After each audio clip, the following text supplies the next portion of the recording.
산상수훈의 본론을 시작하면서 예수님 주신 말씀, 너희는 세상의 소금이요 빛이다 하신 말씀 가운데 우리가 지난 시간에는 너희는 세상의 소금이다 라는 말씀의 의미를 살펴보았습니다. 해봅시다. 너희는 세상의 소금이요 세상의 빛이라.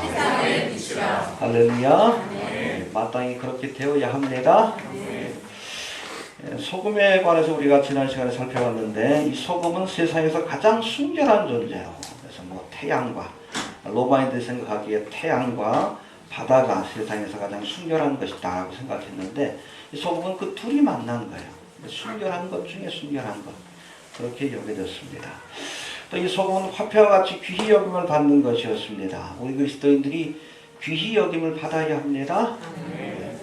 또 소금은 썩는 것을 방지하고 맛을 내며 치료제로도 사용되었습니다.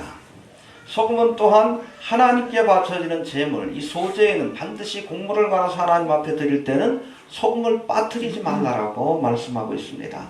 우리가 하나님 받으시기에 합당할 만한 삶이 되어야 합니다. 우리의 삶 자체가 예배가 되어야 돼요.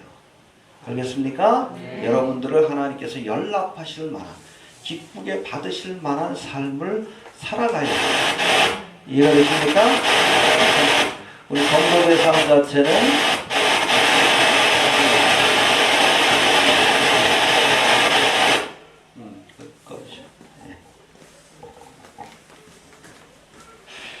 해봅시다. 하나님 받으시기에 합당한 삶이 되어야 한다. 알겠습니까? 이것이 바로 우리가 소금이다라고 하신 말씀의 의미임을 기억할 수 있게 되길 바랍니다. 여하튼 이 소금의 사명을 감당해야 할 그리스도인들이 맛을 잃어버리게 되면, 그렇죠? 암염에서 소금이 빠지게 되면 버림을 받게 되고, 우리가 주인에게서, 하나님에게서 버림받게 됩니다. 또 결국에는 이 길바닥에 던져져서 사람들에게 짓밟히게 될 것이다. 세상 사람들에게도 조롱 멸시의 대상이 될 것이다. 이 한국교회가 바로 그런 모습입니다. 부끄럽지만 소금의 역할을 못하기 때문에 조롱 멸시의 대상이 되는 거예요. 이와 같이 소금이 제 역할을 감당하려면 반드시 녹아지는 희생을 해야 합니다. 해봅시다. 녹아져야 한다. 자신을 녹이는, 자신을 희생하는 그 희생이 없이는 맛을 낼 수 없다. 하나님 앞에 사명을 감당할 수 없다는 것을 기억할 수 있게 되길 바랍니다. 알겠습니까? 예. 오늘은 두 번째로 해봅시다. 너희는 세상의 빛이니. 14절 한번 다시 한번 봅시다. 시작. 너희는 세상의 빛이라. 사람이 누군가가 숨기지 못할 것이요. 예. 너희는 세상의 소금이니 라는 말씀을 주신 후에 예수님께서는 또다시 너희는 세상의 빛이라고 말씀하고 계십니다. 여러분, 세상이 썩고 부패했기 때문에 그리스도인들이 소금이 되어야 하는 겁니다. 알겠습니까? 세상이 썩었다는 것을 전제로 너희는 소금이다라고 말씀하신 것이고, 또 왜 빛이라고 말씀하십니까? 세상이 죄악으로 어두워졌기 때문에 우리가 세상의 빛이 되어야 한다라고 말씀하고 계시는 겁니다. 알겠습니까? 소금과 빛 모두가 죄로 인해서 썩어져가는 세상을 막아내야 할 우리 그리스도인들의 책임을 강조한 거예요. 여러분, 그리스도인이 있으므로 이 땅이 의롭고 정직한 세상으로 변해야 합니다. 근데 그리스도인들이 소금과 빛의 역할을 감당하지 못하니까 맨 들추면 냄새가 나잖아. 맨 들추면. 회개해야 돼요. 누구의 죄도 아니요, 그리스도인들의 죄입니다. 알겠습니까? 여튼 이 소금과 빛 모두가 썩는 것을 막고 또 어두워진 것을 밝히는 그런 책임을 강조하는 말씀이 있는데, 죄를 막는다는 의미에서는 같지만은 둘의 기능이 조금 차이가 있어요. 우리 지난 시간에도 살펴봤듯이 소금은 썩는 것을 방지하는 소극적인 의미에서의 그리스도인의 책임에 대해서 말씀하신 것이고, 빛은 보다 더 적극적으로 어둠을 몰아내는, 알겠습니까? 썩는 것을 막을 뿐 아니라 이 땅의 부정부패와 죄악을 몰아내는 일에 앞장을 서야 돼요. 정치권이 잘못됐다 그러면 그 죄를 폭로하고 우리가 거기에 대해서 지적하고 죄가 자리 잡지 못하도록 해야 합니다. 왜 그리스도인들이 그걸 감싸? 아니 왜 죄를 감싸요? 기가 막혀가지고. 빛이 뭐예요? 죄를 폭로하는 거 아니에요. 드러내고 폭로해야지. 그래야 회개할 기회가 주어질 거다 아니에요. 그걸 왜 감싸줘? 정신 나간 사람들이지.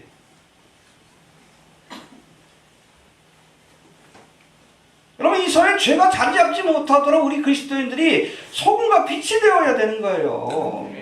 예수 믿는 사람들이 무서워라도 그런 짓을 못하도록 해야지. 여러분, 그리스도인의 사랑이라는 것은 개인적으로 우리가 사랑의 관계로 그리스도의 우리가 은혜를 끼쳐야 하지만, 우리가 이것이 단위가 커져서 하나의 사회나 공동체가 되면 그리스도의 사랑이 어떻게 발현되는가? 의를 통해서 발현되는 거예요. 공의를 통해서. 공의를 간과 같이, 정의를 하수와 같이 정직하게 일하고 애쓰고 수고하는 사람들, 그리고 약자들이 피해받지 않는 사회를 만드는 것이 그리스도인의 사랑이에요. 그걸 해야지. 이 땅이 공의로워지도록, 그야말로 권력 가진 사람들이 마음대로 행동하지 못하도록, 힘없는 사람들이 차별받지 않도록 행하는 것이 그게 그리스도인의 사랑이지. 죄를 감춰주는 게 사랑이요? 이게 하도 기가 막혀가지고 뭐하는 짓들이야. 뭐하는 짓들. 기본이 안 돼 있잖아요. 기본. 산상수훈이 그리스도인들의 윤리 기본이에요. 첫 번째가 너희는 소금이고 빛이다. 세상이 썩고 부패하는 것을 막아야 될 책임이 있다고 하는데 기본이 안 돼 있는 사람들 아니에요. 성경 뭘 보는 거예요?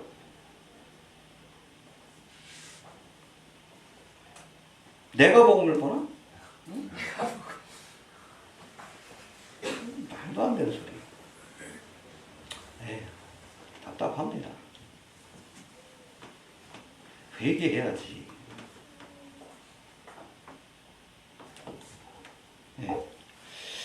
아무튼 적극적인 역할을 해야 합니다. 알겠습니까? 썩는 것을 막는 소금 역할도 해야 되지만 적극적으로 불의를 몰아내는 빛의 역할을 해야 돼요. 그렇지 않으면 진정한 그리스도인이 할 수 없는 겁니다. 알겠습니까? 또 두 번째, 이 너희는 세상의 빛이라는 말씀에서 우리가 한 가지 더 생각할 것은, 그리스도인들의 세상에 비추는 빛은 스스로 발산하는 빛이 아니라 하나님의 은혜의 빛을 비춰주는 겁니다. 알겠습니까? 태양빛처럼 스스로 빛을 발산하는 것이 아니라 달이나 거울처럼 받은 빛을 세상에 전달해 주는 빛이에요. 그러니까 우리가 빛된 사명을 감당하려면 제일 먼저 뭘 해야 돼? 은혜의 빛을 경험해야지. 은혜의 빛을 받아야 빛된 사명을 감당하는 겁니다. 내 노력과 수고를 하는 게 아니에요. 착각하는 사람도 있어요. 내 노력과 수고를 한다고 생각하니까 교만해지지. 일하다가 번아웃 돼버리고. 한계가 있는 거예요. 은혜 받은 만큼만 일할 수 있는 겁니다. 은혜 받고 일해야지 겸손해져요. 어떤 사람 주님의 일을 한다고 그래서 마지막에 교만해져. 자기 힘으로 했다는 생각을 하니까 교만해지지. 은혜의 빛을 받아야 세상에 그 빛을 전해줄 수 있는 거예요. 우리가 스스로 발산하는 빛이 아니에요. 우리가 낼 수 있는 빛은 그 주님의 은총의 빛을 받아서 그것을 전달해 주는 것 뿐이에요. 거울의 역할을 해야 합니다. 하나님의 일을 할 때도 먼저 은혜를 받고 일해야 불평불만이 없습니다. 은혜 없이 자기 열심만 가지고 일하다 보니까 마르다처럼 불평하는 거예요. 나는 이렇게 수고하는데 왜 마리아는 예수님 발 앞에서 그렇게 설교나 듣냐고. 근데 예수님이 마리아를 더 칭찬했어요. 응? 은혜를 받아야 진정으로 은혜의 빛을 전하는 사명을 감당할 수 있는 것을 알기 때문에 그래요. 여러분, 교회 와서 이렇게 교회를 그렇게 열심히 할 필요 없어요. 응? 와서 여러분들이 힘써야 될 것은 제가 늘 얘기하지만 은혜 받기 위해서 힘쓰십시오. 그래서 은혜 받고 나가서 세상에 나가서 그 빛된 사명을 감당하는 거예요. 하나님의 일은 교회에서 하는 게 아니요. 교회는 사역자들이 있잖아. 그분들이 파트타임으로 사역을 하든 풀타임으로 사역을 하든 그분들이 사역을 하는 거고, 일반 성도들은 은혜 받고 교회에서 하는 어떤 교회는 그냥 하나님의, 그러면 교회인이 하나님의 이름으로 착각을 해. 교회 안에서 해야 될 일은 은혜 받는 일이요. 마리아처럼. 받아가지고 세상에 나가서 은혜의 빛을 전하라고요. 알겠습니까? 자꾸 이거 착각을 해. 착각을 해. 교회만 오면 뭘 하려고 하는 분들이 계신데 아니요. 은혜 받으세요. 잠잠히 말씀 듣고 은혜 받고 받은 은혜가 있으면 나가서 삶의 현장 속에서 그 은혜를 증거하고 전해주면 되는 거예요. 이해가 되십니까? 아무튼 우리가 비춰야 될 빛은 스스로 발산하는 빛이 아니라 하나님의 은혜의 빛을 전달해 주는 겁니다.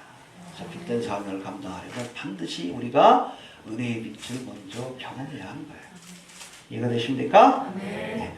그럼 구체적으로 빛의 역할에 대해서 한번 살펴봅니다. 첫 번째, 빛은 어둠의 일들을 폭로합니다.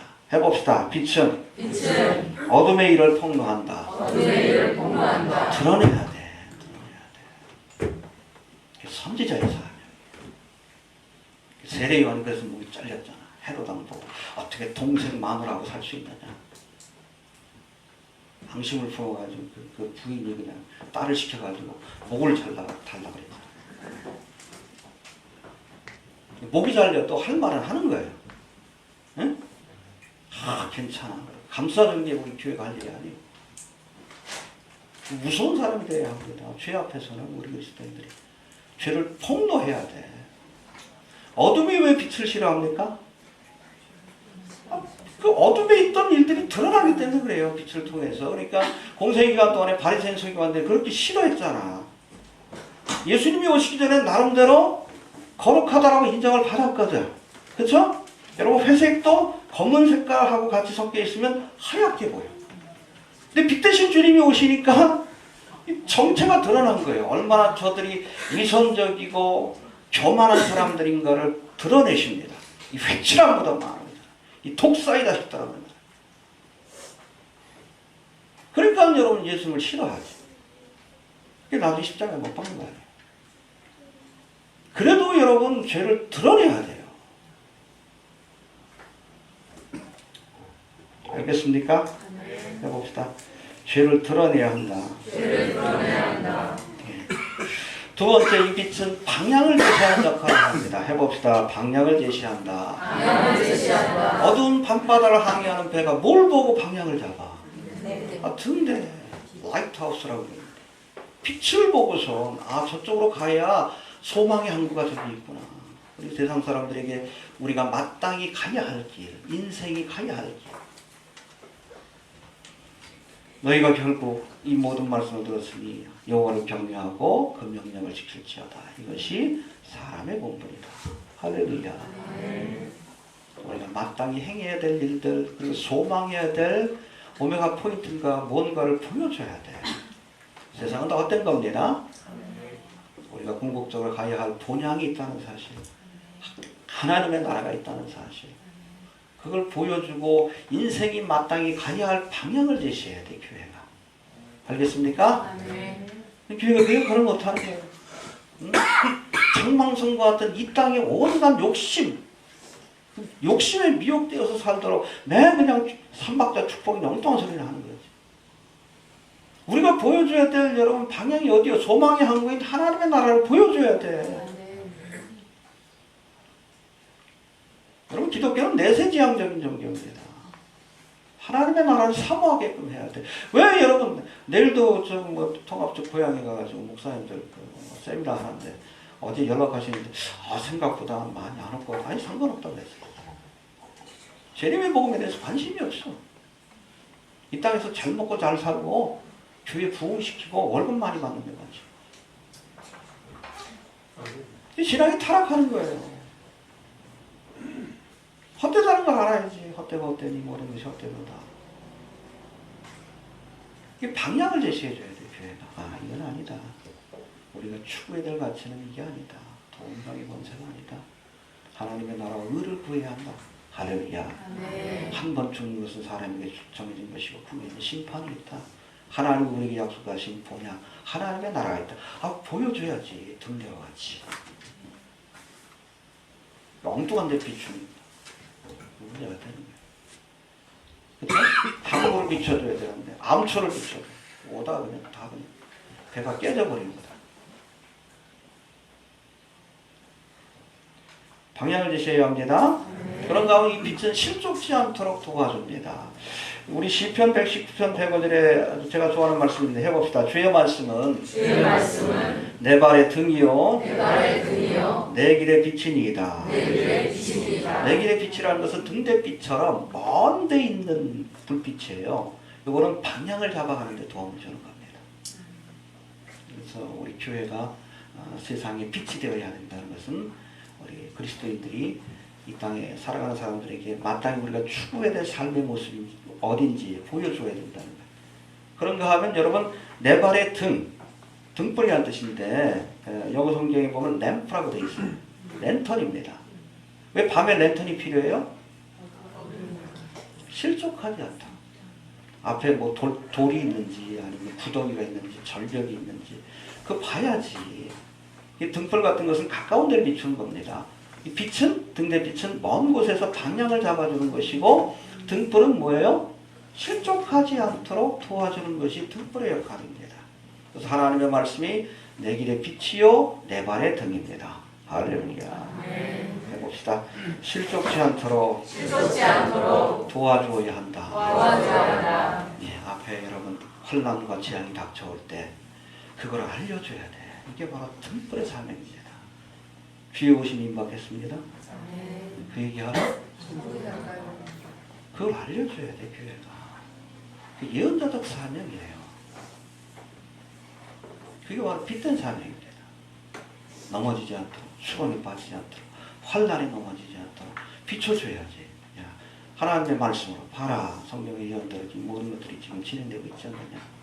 눈앞에 지금 절벽과 같은 7년대 환난, 그때가 다가오고 있다. 그냥 비춰줘야지 등불처럼. 사명을 감당하지 않으니까 그냥 헤매이다가 다 멸망이를 가는 거잖아요. 그 핏값을 여러분 목사한테 찾을 거예요. 소경을 제가 늘 얘기를 합니다. 일반 사람들이 의학 지식이 없는 건 죄가 아니에요. 의사가 의학 지식이 없어가지고 지식이 없는 상태에서 의사가 된다는 건 그건 범죄예요. 범죄. 돌팔이 의사가 사람을 죽이는 거예요. 종말의 때에 대해서 평신도들이 모르는 건 죄가 아닙니다. 목사가 모른다? 그건 죄예요. 하나님 물으십니다. 책임을 물어요. 많이 맡은 자에게? 그렇죠. 목사가 여러분 천국 가기 힘든 거예요. 예를 들면 목회자 세미나인데 제가 늘 그 얘기를 드립니다. 그건 범죄라. 과실치사 아니에요. 그렇죠? 사람의 목숨만 빼앗는 것이 아니라 영혼을 지옥으로 던져놓으면 어떡할 거예요? 하나님께서 핏값을 찾으시지. 목사가 천국 가기 힘든 거예요. 여하튼 우리가 실족치 않도록 빛의 사명을 감당해줘야 돼. 앞에 뭐 위험이 있는지 비춰줘야지. 알겠습니까? 뭐 경광등이라는 것이 있잖아요. 그렇죠? 공사 현장 같은 게 여기 위험하니까 속도를 줄이십시오. 우리가 그런 역할을 해줘야 합니다. 알겠습니까? 네 번째, 이 빛은 살균작용을 합니다. 해봅시다. 살균작용을 한다. 뭐 자외선 살균기라는 것이 있죠. 빛의 살균 그런 효과를 가지고선 만든 것이 바로 자외선 살균기.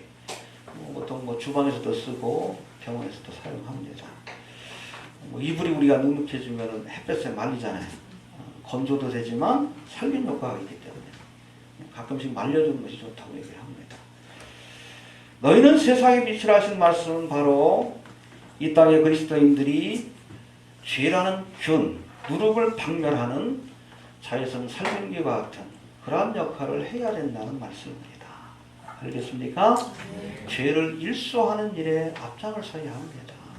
예수님이 성전에서 온갖 더러운 것들, 장사꾼들을 몰아내고, 그렇죠? 죄를 일소하는 일에 힘을 쏟는 것처럼 우리가 이 땅에 죄를 몰아내는 일에, 죄악을 몰아내고 공의롭고 정의로운 사회를 만드는 일에 교회가 앞장을 서야 합니다. 알겠습니까? 죄를 덮어줄 때가 아니요. 덮어줘. 드러내야지. 드러내고 아파도 그거 뭐 잘라낼 건 잘라내고 도려낼 건 도려내야 그래야 우리의 몸이 건강해지는 거지. 그 역할을 교회가 해야죠. 이해가 되십니까? 예수님은 세상의 죄를 박멸하는 빛이 되라고 말씀하셨지만 온정주의에 빠진 한국교회는 지나치게 죄에 대해서 관용적입니다.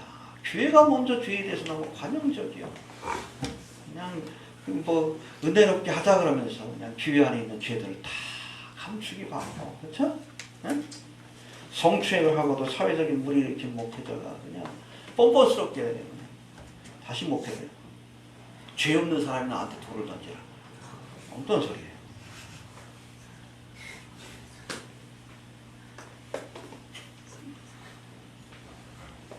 정말 돌 던져야 돼요. 돌 좀 맞아야 되거든요. 기가 막히는 일이 많습니다. 돈 문제, 자식 문제. 부끄러운 목사들이 거기를 팍 치들고 나만 그러냐. 네, 같이 지어가야죠. 죄에 대해서 너무 둔감해요. 교회가 빛과 소금이 돼야 될 교회가 죄에 대해서 둔감하니까 세상을 변화시키지 못하는 거예요. 우리가 거룩해야, 그렇죠? 우리가 거룩해야 세상을 향해서 너 그러지 말아라 그러지. 교회가 썩어부패하니까 세상에 대해서 지적하면 너희나 잘해 그러지. 니네나 잘해 그러지. 이게 부끄럽잖아요. 하나님께 가리는 일. 아무튼 이 땅에 죄를 일수하는 일에 우리 교회가 그리스도인들이 사명을 감당해야 합니다. 알겠습니까? 어떠한 핑계로도 이유로도 죄를 여러분 감싸주고 옹호하는 건 하나님이 거룩하신 하나님이 용납지 않습니다. 어떠한 이유로도. 이해가 됩니까?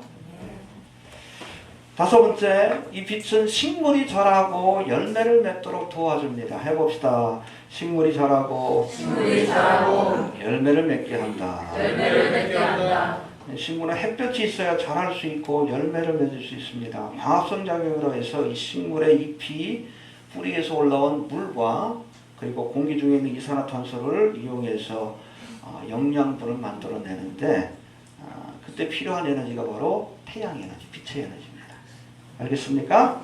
한마디로 빛이 있어야 식물이 자라고 열매를 맺을 수 있는 거예요. 할렐루야. 이처럼 세상의 빛을 하신 예수님의 말씀은 바로 식물을 자라고 열매를 맺게 하는 빛과 같이 우리 그리스도인들이 세상을 풍요롭게 하는 일에 앞장을 서야 한다는 겁니다. 할렐루야. 유명한 경제학자인 이 막스 베버가 쓴 프로테스탄티즘과 탕티즘 윤리와 자본주의 정치라는 책이 있는데 이 책에서는 근대 사회를 풍요롭게 만든 이 자본주의의 발전이 바로 프로테스탄티즘, 개신교의 윤리관에서 비롯된 것이다라고 그렇게 정의를 내리고 있어요. 이게 뭔가 하면 이 종교개혁을 통해서 유럽 사회 전반에 아주 근면성실하고 또 돈에 욕심이 없는 개신교인들, 프로테스탄트들이 많아졌다는 거예요. 그 결과 어떻게 해요? 열심히 일했는데도 뭐 이 돈을 자기 돈이라고 생각하지 않고 이거를 은행에다 놓습니다. 그러니까 자본이 축적이 되죠. 축적된 자본이 또 다른 그러한 사업이라든지 사람들 뭐 산업을 발전시키는데 투자가 된 거예요. 그래서 결국 이 프로테스탄티즘이라는 윤리가 자본주의를 발전시키는 또 현대사회를 풍요롭게 하는 그 뿌리가 되었다라고 평가를 내리고 있습니다. 가는 곳마다 하나님의 복을 가져왔던 믿음의 조상과 같이 믿음 안에 바로 선 우리 그리스도인들이 세상을 풍요롭게 하는 일에 앞장을 서왔다는 겁니다. 할렐루야. 빛의 사명을 감당하는 그리스도인들로 인해서 세상이 풍요로워졌고 우리도 이 땅을 풍요롭게 하는 일에 앞장을 서야 한다는 이야기입니다. 알겠습니까? 이제는 이 구체적으로 어떻게 하면 우리가 이런 빛의 사명을 감당할 수 있는지, 빛의 사명을 감당하려면 구체적으로 어떻게 해야 되는지에 대해 살펴보는데 14절 15절 한번 봅시다. 시작. 너희는 세상의 빛이라 산에 있는 우리가 숨기지 못할 것이요 사람이 눈물을 떠서 말하려 듣지 아니하고 동정에 하니 이러므로 주와 모든 사람에게 주시느니라. 예, 사람이 등불을 켜서 말 아래 두지 않냐고. 이 말이 뭐예요? 그렇죠. 대박. 대박보다 좀 큰 게 말이에요. 한 말, 두 말 할 때. 영어는 부쉘이라고 합니다. 홀수가 아니에요. 뛰어다니는 말이 아닙니다. 정유라가 타는 말이 아니에요. 그 말이 아니라, 아니, 말 밑에다 그 램프 두면 안 되지. 큰일 나지. 그 말 아래 둔다는 것은 부쉘이라고 영어로 되어 있는데, 그러니까 뭐, 대박이라고 해서 대박보다 큰 게 한 말, 두 말. 나무 상자 같은 겁니다. 이 불 켜가지고 그걸 덮어놓지 않는다는 얘기예요.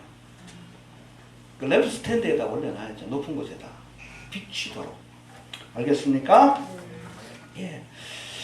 소금이 제 역할을 감당하려면 녹아져야 하는 것처럼 빛이 제 역할을 감당하려면 모든 사람들이 볼 수 있는 그런 곳에서, 높은 곳에서 램프 스탠드에 가서 올려놓고 빛을 비추게 해야 된다는 겁니다. 할렐루야. 이게 뭐예요? 빛은 사명을 감당하려면 세상 모든 사람들이 알 수 있도록 우리의 삶을 드러내는 삶을 살아야 한다는 겁니다. 드러내도 부끄럽지 않은 삶을 살라는 얘기예요. 알겠습니까? 우리의 삶을 다 드러내도 먼지를 털어도 그야말로 다 털어도 먼지가 안 나는 그런 삶을 살 수 있어야 된다는 거예요. 누구처럼? 다니엘처럼. 어렵죠? 다 공개해도 부끄럽지 않은. 다니엘이 그랬잖아. 뭐 금을 잡으려고 정적들이 그냥 바사국의 제국 또 총리 대신이 되니까 시기하는 사람들이 흠을 잡으려고 그러는데 흠 잡을 게 없어. 나중에 뭘 가지고 흠 잡았어요? 하나님 앞에 기도하니까 그걸 가지고 올무를 놓은 거지. 그렇게 살아야 되는 거예요. 알겠습니까? 네. 자신의 모든 것들을 다 드러내도 높은 곳에 세워놔도 조금 더 부끄럽지 않는 그런 삶의 모습으로 살아가야 합니다. 알겠습니까? 두 번째, 착한 행실을 통해 하나님께 영광을 돌리라. 이런 빛의 사명을 감당한다는 것, 이것은 바로 착한 행실을 통해 우리가 하나님의 영광을 드러내는 것이다라고 또한 정의하고 있습니다. 16절 한번 봅시다. 시작. 이같이 너희 빛을 사람 앞에 비추하여 저희로 너희 착한 행실을 보고 하늘에 계신 너희 아버지께 영광을 돌리라. 예, 여러분 하나님의 자녀들이 빛된 삶을 살면 하나님이 영광을 받으십니다. 할렐루야. 자녀들이 바른 길을 가면 부모가 영광을 받아. 못된 짓 하면 부모가 누구냐 그러지. 그리스도인도 마찬가지예요. 우리가 빛된 삶을 살면 하나님이 영광을 받습니다. 그러나 우리 그리스도인들이 그릇된 삶을 살게 되면 하나님의 영광을 가리우게 돼요. 여호와 이름을 망령되이 일컫는 죄가 되는 겁니다. 하나님의 이름을 욕되게 하는. 조심해야 돼. 하나님의 이름을 욕되게 하는 행동들을 하잖아. 그러니까 전도의문이 막히지. 누가 예수 믿고 싶겠어? 이렇게 무지하고 부정직하고 개념 없고 누가 예수를 믿겠어? 착한 행실들을 통해서 착한 말이 아닙니다. 그리스도인은 말로 하는 게 아니에요. 착한 good works라고 되어 있어요. 착한 행실을 통해서 우리 행위를 통해서 빛된 삶의 모습을 보여주고 또 빛의 사명을 감당해야 합니다. 알겠습니까? 네. 예, 정리합니다. 너희는 세상의 소금이요 너희는 세상의 빛이다 라고 말씀합니다. 할렐루야. 네. 세상의 빛으로 어둠의 일들을 드러내는 우리 죄악을 감춰주는 것이 교회가 할 일이 아니에요. 그 드러내고 회개할 수 있게 해야 됩니다. 나단 선지자가 다윗 앞에 가서 당신이 그 죄인이다. 그게 그리스도인들이 할 일이에요. 그러니까 회개할 기회가 주어졌지. 나단 선지자가 책망하지 않았으면 회개했겠어요. 아, 이래도 되는구나. 그럼 최순실 사태 그 드러났으니까 다행이지. 그 드러나지 않았으면 정권 끝날 때까지 그 짓 했을 거 아니야. 드러내야지. 교회가 못하니까 이제 언론들이 하는 것 아니에요. 부끄럽지 않아요? 교회가 할 일인데. 드러내야 되는 거예요. 폭로해야 되는 겁니다. 어둠이 싫어해. 싫어해도 해야 되는 거예요. 그게 우리의 숙명이에요. 빛된 삶을 감당해. 또 등대와 같이 가야 할 길을 제시하고 우리가 궁극적으로 소망해야 될 것이 어떤 것인가를 우리 그리스도인들이 보여주어야 합니다. 사람들이 실족지 않도록 도와주고 그렇죠. 경광등과 같이 경고하는 삶. 회개하라. 예, 우리가 하나님의 복음을 통해서 알려주어야 합니다. 또 죄를 책망하고 누룩과 같은 죄를 없애고 또 세상을 풍요롭게 만드는 빛의 사명을 감당해야 합니다. 할렐루야. 빛이 되기 위해서 이 빛의 사명을 감당하기 위해서는 말 아래 두면 안 됩니다. 그러니까 등장에 자신을 드러내는 삶을 살아야 하고 드러내도 조금도 부끄럽지 않은 그런 삶이 되어야 합니다. 알겠습니까? 우리도 그런 빛된 사명, 소금된 사명을 살감당으로 하나님 앞에 부끄럽지 않는 우리 그리스도인들이 되기 위해 스스로를 좀 돌아볼 수 있게 되길 바랍니다. 주신 말씀 듣고 같이 한번 기도합니다.